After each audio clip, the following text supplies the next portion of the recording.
The federal government has revealed that 226 local government areas in 33 states of the Federation and the Federal Capital Territory fall within the high flood risk areas identified in 2026. Hi, welcome to What's Happening. These are our top 10 stories countdown today. At number 10, King Charles III will give a landmark address to the US Congress on his first state visit this month, marking shared history and deep ties, Buckingham Palace said Tuesday. Making his first state visit to the US as monarch from April 27, Charles will address lawmakers from both chambers, accompanied by Queen Camilla, the royal communications team said. Buckingham Palace said the 4-day visit would recognize the shared history of our two nations, as well as the breadth of current ties with deep people-to-people connections. At number 9, the School for the Deaf, Malumfashi, has emerged as the overall winner of the just concluded maiden edition of Governor Diko Radda's Para Games School Competition 2026. The 2-day inclusive sports competition held on Tuesday at the School for the Blind, Katsina, featured 6 selected schools housing people with special needs. The Malumfashi School for the Deaf clinched 7 gold, 7 silver, and 4 bronze medals to emerge victorious among the participating schools. Katsina School for the Blind and Deaf came second with 6 gold, 8 silver, and 9 bronze medals. Similarly, Community School for the Blind, Dora, emerged third, winning 3 gold, 1 silver, and 1 bronze medals respectively.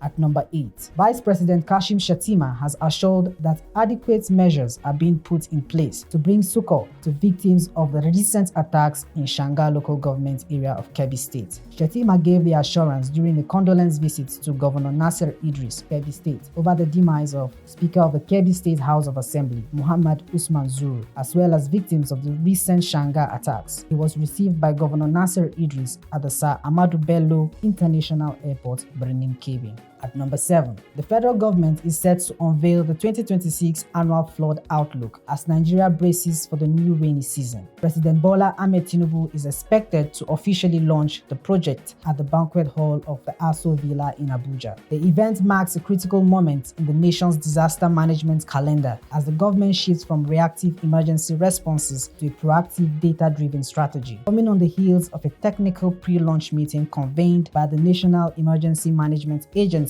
on March 31st. This year's outlook is expected to provide a comprehensive roadmap for navigating the upcoming rainy season, which meteorologists warn could bring a mix of above normal rainfall and prolonged dry spells across the Federation. At number 6, the Nigeria Customs Service has intensified its crackdown on fuel smuggling in the North Central Corridor with the public auction of 43,750 litres of premium motor spirit intercepted along the Niger-Kwara axis. Speaking during the exercise held on Wednesday in Ilorin, the National Coordinator of Operation Whirlwind, Deputy Controller Bubakar Aliyu, said the seizure was carried out following credible intelligence aimed at disrupting illegal petroleum distribution networks. Aliyu disclosed that the operation led to the interception of 1,510 jerry cans of 25 litres each and 30 drums of 200 litres, amounting to a total volume of 43,750 litres with an estimated duty paid value of 43.75 million naira. At number 5,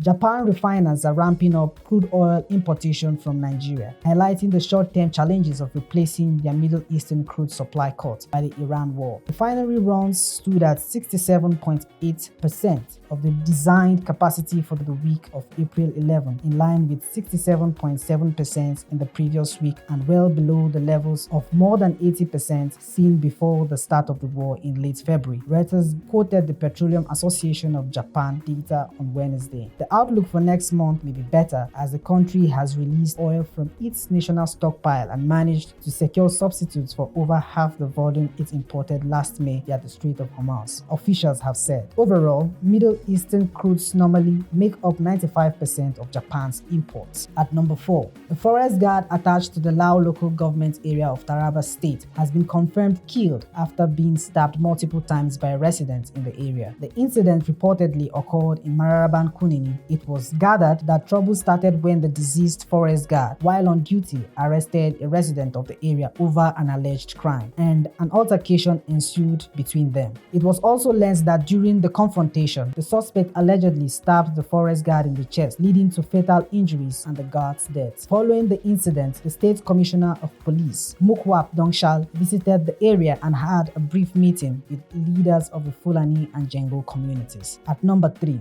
Nigeria's total petrol supply rose to 40.1 million litres per day in March 2026, up from 39.5 million litres per day recorded in February 2026. The Nigerian Midstream and Downstream Petroleum Regulatory Authority revealed this in its latest fact sheet on the state of the midstream and downstream sector. While domestic supply accounted for 32.2 million litres per day, imports contributed 5.9 million litres per day, indicating a recovery in imported petrol volumes in Nigeria, notwithstanding the limited number of licenses issued within the period. The data revealed a modest improvement in supply during the review period, even as Nigeria remains heavily reliant on refined products from Dangote refinery amid global oil market pressures that have driven up refined product prices. At number 2, Governor Radda of Katsina State on Tuesday signed a comprehensive executive order aimed at curbing rising cases of miscreant activities and thuggery across the state. The order, titled Miscreant Activities Order 2026, was signed at the Government House in Katsina. It establishes a strong legal and institutional framework for the prevention, control, and prosecution of gang-related activities. Take 2. Speaking at the signing, the governor said the decision was necessitated by the increasing incidence of gang violence, street thuggery, and public disorder, particularly in urban centers. He reiterated that the government would not tolerate any form of lawlessness or actions capable of undermining public